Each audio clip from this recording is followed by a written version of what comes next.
Hi everyone.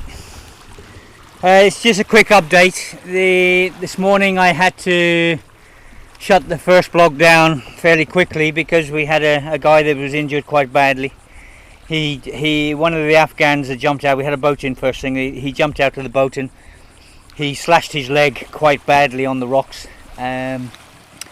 So we we got him up on the road and everything, and I had to shoot off quickly to get the medical kits because I left it at home. I was on my way to Casualty this morning, so I left the car with Philippa with the medical kit and stuff in, and as I came out to the bottom of the road, there was a boat coming in, and that's when he jumped out and gashed his leg. So we have no doctor here, like everyone, we've told everyone time and time again. So this guy, it was gushing blood, it was pumping out. And lucky enough, we had an American Afghan interpreter on the boat that came across, and he knew a little bit of first aid, and he put a tourniquet on to stop the flow of blood. We had a BBC camera crew and a reporter there as well, and lucky for us, they said okay, they'll put him in their car, and we would rush him into Kalani to the medical centre. The camera crew and the reporter, the cameraman and the reporter, fantastic people. They're humanitarians themselves, and they tried anything they could to help. What we did, we put their cameras in our car, and I went in front and we directed them to the medical centre in Kalani, and they had the injured guy and the interpreter, the American interpreter, in the back of their car. When we got there, the reporter ran in and got a stretcher, and fair play to her. And we wheeled him in on a stretcher, and then we had to leave. We've got other things to do back here, so we came back, and just in case any more boats come in. We had 3 boats in at Dino this morning. We had 6 boats in yesterday. These things, they happen, and they're bad, because we don't have any doctor up here at all. We have shouted and shouted and shouted.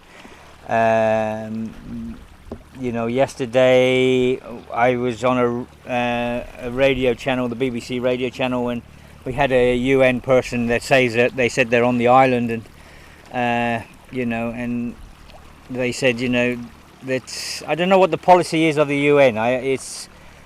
She said there's 700 people in Moria, and I said to her, why don't you bring coaches? And you got coaches in compounds everywhere, and she said there's no coaches on compounds in Lesbos. Yeah, I mean, we know that. If they were, we would be using them, but there's coaches in compounds all around Europe. They're the UN. Why don't they bring a couple and a couple of drivers to help the people? I don't know. She said there were 700 people in Moria. Maybe there was when she went there, but every report I'm getting, there's thousands down there, and I've seen it on Facebook and everything else. I don't know. Obviously she never went to Kara Tepe, which is thousands and thousands of people there. I watched a food truck on Facebook this morning delivering food. God, it's diabolical down there. It's really unbelievable. Why the UN, maybe it's me. I thought the UNHCR was there to help refugees.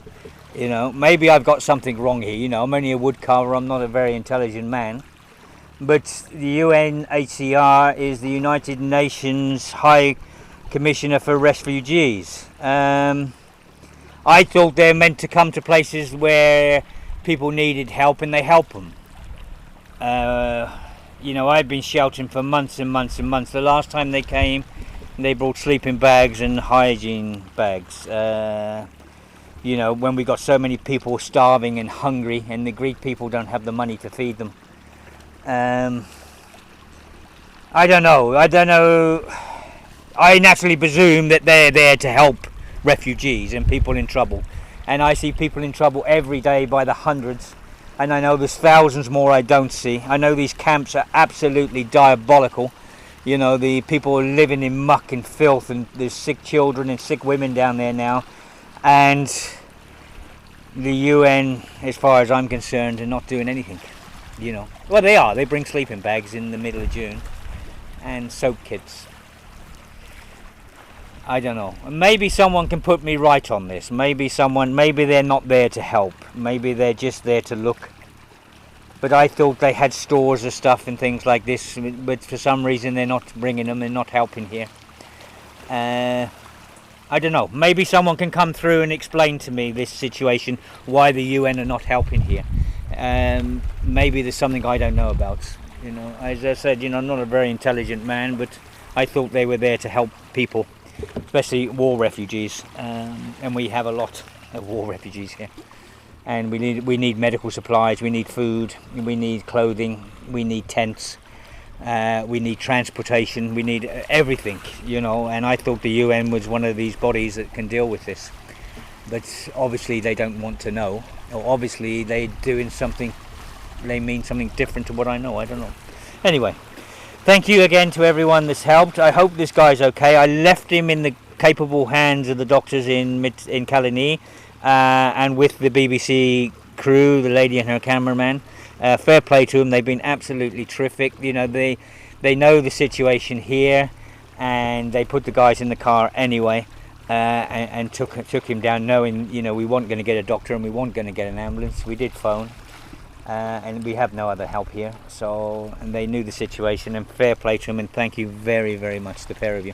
You know, you're doing a great job, and by getting this out there, and you've done a great job this morning by being humanitarians and helping this lad. You know, he was in a, you know, there's a lot of blood he lost, and so fair play to the pair of you. Thank you very much, and thanks to everyone. All the best. Bye.